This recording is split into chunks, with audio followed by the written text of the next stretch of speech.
Hello, good people. Welcome to Raw Vegan Rising. My name is Shane Sterling. Thank you for being on this video with me.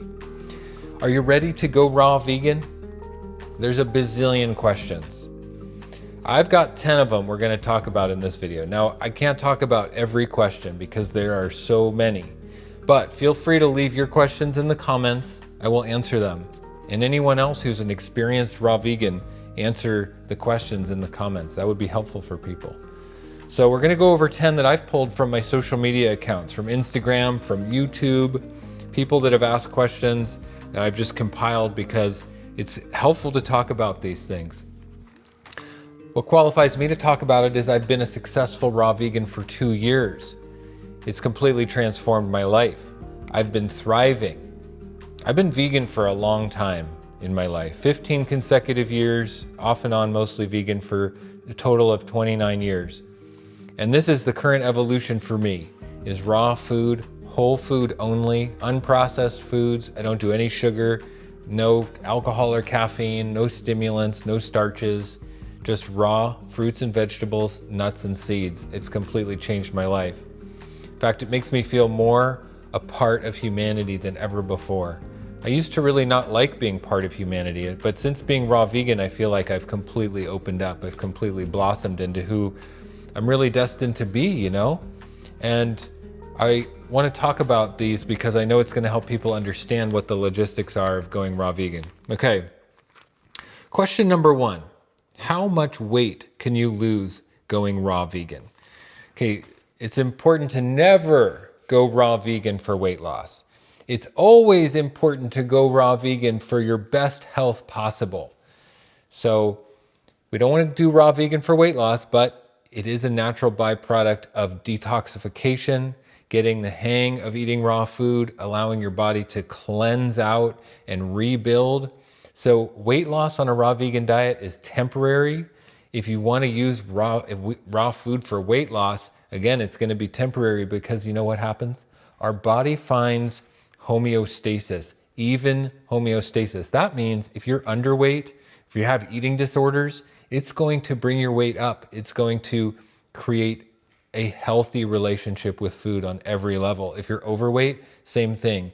Binging, craving, it's going to completely neutralize all that so you can find the most healthy, natural weight your body is designed to be at. And that's the goal. But in the beginning, you can lose weight as your body sheds toxicity, sheds old cellular waste matter that it doesn't need. Okay, so we get a lot of detox symptoms when we're transitioning to raw food. Weight loss is one of them. But again, it's just temporary, and we can easily put on weight, eat plentiful amounts of calories and healthy, nutritious food on raw food, and put on muscle mass and find that natural homeostasis that really makes us feel our best, okay? All right, number 2, how can I stop feeling foggy-headed? When I first went raw, back when I was 30 years old, I did it only for 1 week. But the first time I ever tried to go raw, I got really spacey and lightheaded and out there. I thought that's what raw food was supposed to be like, that you get kind of, head in the clouds. No, it's just temporary. That is another temporary effect of toxicity leaving the body or under eating calories, actually literally being lightheaded or foggy-headed from lack of food, lack of calories. Raw food is not as calorically dense as cooked food. Cooked food, we're denaturing the fiber, we're evaporating the water, it concentrates the food. When we're eating raw food, it's high amounts of fiber, high amounts of water, so it's less calorie dense food, but it's ultimately more nutritious, more healing, more detoxifying to our body. And when you can make it past the temporary phases of feeling foggy, feeling lightheaded, having fatigue and digestion issues and all the early stages of raw vegan, then you can really break through to the other side and thrive. Okay, so that's what the goal is to make it through the preliminary transition phase and make it to the phase where you're feeling amazing consistently and there's no more weird side effects, which is where I'm at now, 2 years, 100% raw. I don't have any weird side effects, and it's just been a nice, steady enjoyment of my food, emotional stability, mental stability. I really just feel grounded all the time. The opposite of feeling foggy-headed and like lightheaded or my head in the clouds. Complete groundedness, even keel enjoyment of my life. It's amazing. Okay, number 3. Why do I crave avocados? Okay, when we're coming from cooked food, again, it's dense food. It's heavy, dense food. When we're coming from animal products and grains and processed food, it's so dense. So raw foods don't give us that same sense of density in our body, thank God. We can evolve away from that feeling, but it takes time. So in the early stages, we're craving that density, and fats have the density. They're the most calorically dense. So we're going to crave nuts and seeds and avocados. And we can actually binge on them and, overeat them trying to feel full, when in reality, our body is needing to adjust away from the heavy density. As we evolve into a higher cognitive species, a more spiritual species, a more kind, compassionate, and loving species that tends to all life on planet Earth, we are naturally going to evolve away from heavy, dense foods like meat and cheese and grains. It's not healthy for our consciousness, it's not healthy for our body, and it's part of the human evolution to lighten the load, drink juices and fruits and vegetables. Yeah, that's going to spark our minds, it's going to lighten our burdens in many ways, figuratively, literally, and that's when we're going to start to really, really feel our best. But it takes time, so you got to just make it past the preliminary stages. Okay. Number 4, how long does it take to transition? So for me, it was about 3 months of detox symptoms, breakouts, aches and pains, runny nose, fever-like symptoms. Okay, but it really took about a year to fully, do the whole rotation around the sun, to really get one full cycle under my belt and to really feel like I was coming out the other side. It took a year. And to be honest, it's taken 2 years for me to really feel absolute stability, confidence, enjoyment. I'm not learning anymore. I'm not like trying to figure out what to do and how to food combine and how to thrive. Okay, so honestly, to paint a realistic picture, I'd say a transition to a raw food diet is probably a good 1.5 to 2 years. But it's the first few months and really the first year, which is the biggest learning curve and the biggest transition for the body. Okay, so if you really stick it out for a year, I think you'll be starting to feel really good and optimistic at the year mark. And then it's that second year where things start to really lighten up. Our skin, our eyes, things start to really, really improve, and we can feel that difference in our digestion, and we can be off sailing on a whole new trajectory for our life of beauty and health and vibrance and giving and uplifting the world, living in a higher vibration. Who doesn't want that? So that's really what the transition is all about. Okay, number 5, how can I stop losing weight and start building muscle? Okay, losing weight is part of the transition. It's temporary. Building muscle is a great phase to move into once we've stopped detoxing. We can't do both at the same time, okay? We can't be cleansing, detoxing, fasting, stripping the waste out of our body and building, growing, working, at the same time. One, then the other. So get through your detox phase, 6 months, give it 6 months. Then start doing light exercise and build in. Now for me at 2 years, I exercise regularly. I do strength training, I lift weights, and it helps me feel my best. And I can build muscle, keep my muscle mass however I want, and it's really amazing to feel how the raw foods aid my body in recovery from workouts. I'm amazed at how good my body recovers, how easy it is to build muscle, how easy it is to keep my weight, how little food I actually need to eat. I actually overeat, I think, a lot of the time because I enjoy eating and I work out and I get hungry, but I don't even think I need to eat all the calories that I consume to maintain my muscle mass or to build muscle. The raw foods, I've fasted, I've cleaned my bowels out, I'm ready to assimilate and utilize my foods, and therefore it just feels so easy and effortless, and my body recovers really easy, because I used to work out on cooked food and animal products, so I know the difference. I have felt the difference, and I'll tell you, working out and building muscle and maintaining a healthy, strong, vibrant body on raw food is the way to go. It's absolutely amazing. All right, number 6. Will a raw food diet work in the modern world? Well, our modern world is indoctrinated, it's confused, it's conditioned. We're conditioned to be in fear. We're conditioned to be in a state of, slavery. We're conditioned to enslave others. So we live in an ideology of violence. Ultimately, who wants that? We want to evolve past this ideology of violence, that we need to enslave others for us to thrive. Why don't we all thrive together? Why doesn't the entire planet thrive together? So when we go vegan, or go raw vegan especially, we're going to stand out. People are going to question us. We're going to go against the grain, the norm. So yeah, you got to be strong. You got to be a light worker. You got to be dedicated to what you're doing. You got to be dedicated to making a difference and not be afraid of standing out. Not be afraid of standing up to your friends and your family and your grandma at family dinners, when you're the one having only salad, or you're the one not having anything at all, and say you're on a juice fast, But hey, muster up that courage, break that conditioning, break the fear that has been barreling down on us through generation after generation, limiting us, keeping us from who we're meant to be. Stand up, tell your grandmother why you're doing a juice fast. Tell your best friend's husband why you're on a juice fast, why you've stopped eating animal products, why you're eating raw foods, what your vision is for the future. Get clear on what motivates you, Be vegan if you're vegan for the animals, then talk about it. Be strong about it. Be a leader. Don't be afraid to talk about what motivates you, what's inspiring to you. If you've been called, if you've had the motivation to even have an inkling toward raw food, you've been called.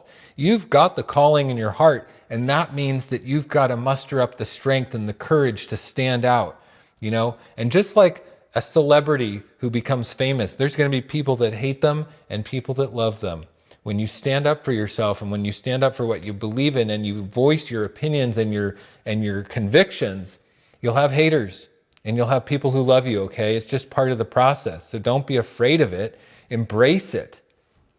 Embrace the fact that you've been called and you're a leader. So yeah, how do we fit in modern society? We got to change the society that doesn't work for us. We've got to change what isn't working. And we do that one person at a time. We do that by loving ourselves, accepting ourselves, speaking for what we believe in, speaking into the truth, being a light bearer, So that's the answer to that question. All right, number 7. How do you fight cravings for meat and cooked food? Okay, the number one way we battle cravings is by changing our gut microbiome. All the hormones that are created in the gut are created in the brain. There's a gut-brain connection. So if we're craving processed food, meat, dairy products, eggs, it's because we haven't addressed what's going on in our gut. All we need to do is cleanse the gut, do a juice fast, eat raw foods, clean out, drink juices, get high on the vibrant living foods, and it's going to flush that GI. It's going to change the bacteria that are craving meat. Now, it does take time, like I said, a year to transition to a raw food diet, really, in reality. In that time, that's what the transition is. Battling cravings, getting over cravings. But we don't just have to have willpower to battle cravings. What we can use is the power of raw foods and juices to heal our body, lighten our energetic frequency, change the terrain so that the pathogenic bacteria can no longer live in us. Those bacteria that want meat and bread products, get them out. Get them out so that you can be vegan, so that you can thrive once and for all. You owe it to yourself. We owe it to the planet. We owe it to the animals for, tens of thousands of years of abuse and domination.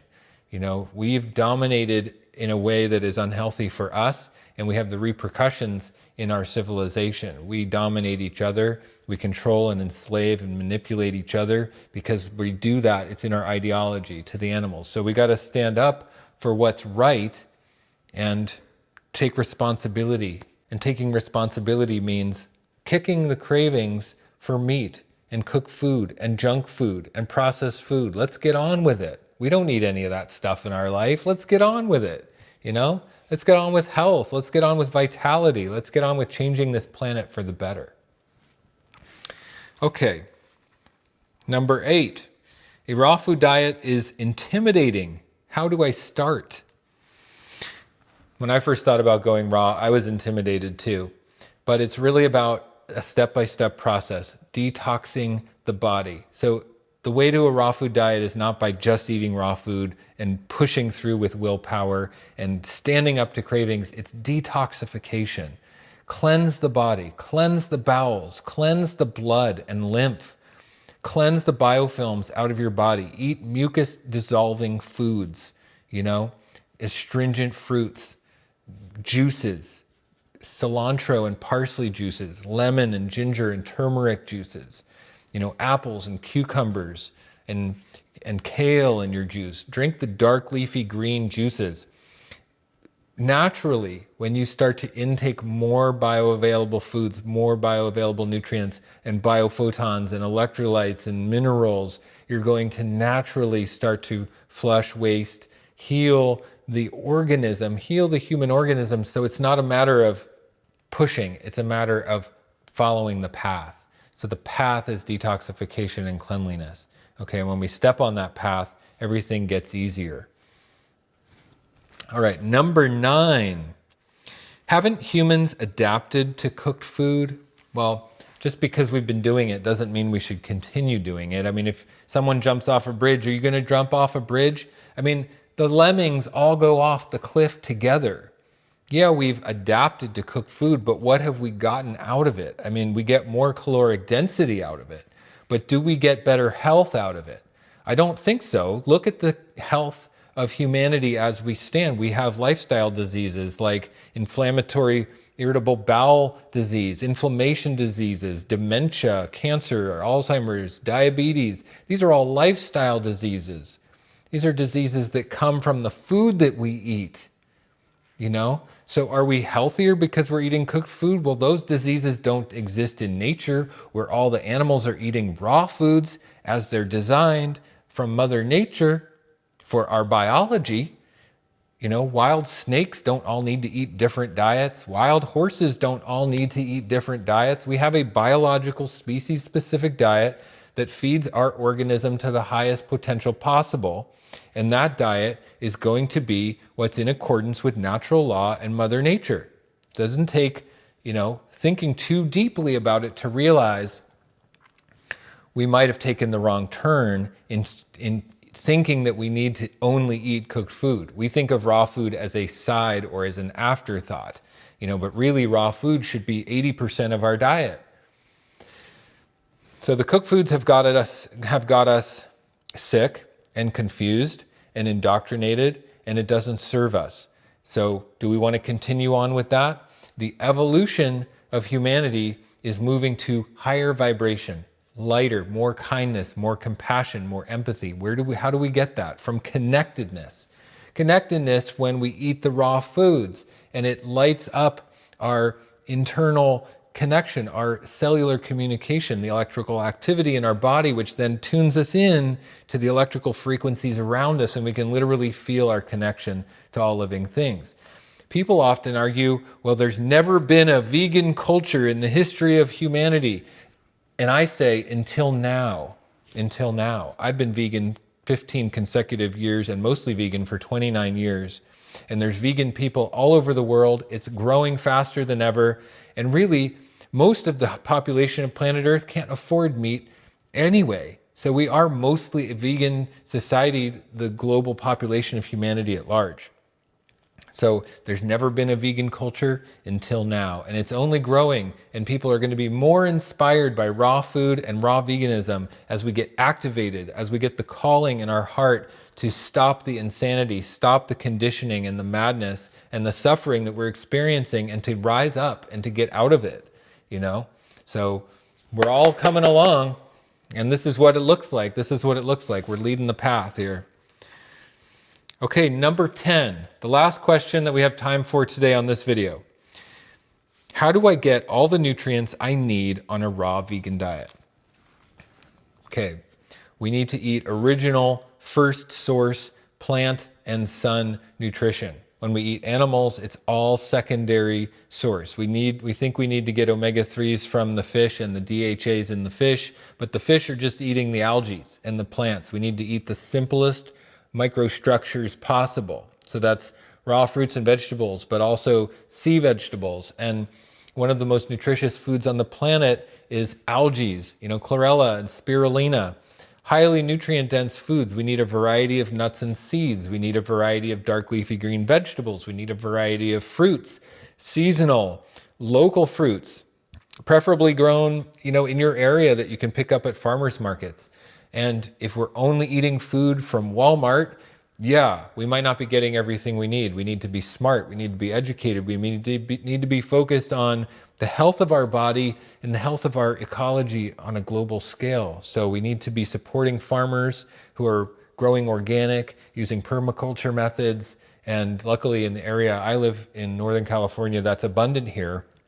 And I feel very blessed for that. And I take advantage of that, and I utilize that, and I support that. And it's part of why I can be who I am and do what I do, is because I take that very seriously. And I live in this area, by choice, because I want to be close to that consciousness and that awareness. And Northern California is a very progressive area for health and organic farming and understanding where we're going, which is vegan, which is whole foods, and really raw foods. When we cut out the processed food and we cut out the starches and we cut out the grains, what are we left with? We're left with raw carbohydrates, raw fats, raw amino acids found in the algae and the nuts and the seeds and the dark leafy green vegetables for healing your mind, your body, and your soul. So that's my message. Thank you so much for being on this video with me. I appreciate it very much. Give this video a thumbs up. Please leave a comment, ask your questions. Of course, if there's a question you have that's pressing that I didn't cover, please leave it in the comments. And anyone who is reading the comments who is a long-term raw vegan or qualified to answer, please chime in and help. We all need to support each other. Okay, subscribe to Raw Vegan Rising. I'd love to have you on this journey with me, learning how to thrive as a raw vegan. And I will see you in the next one.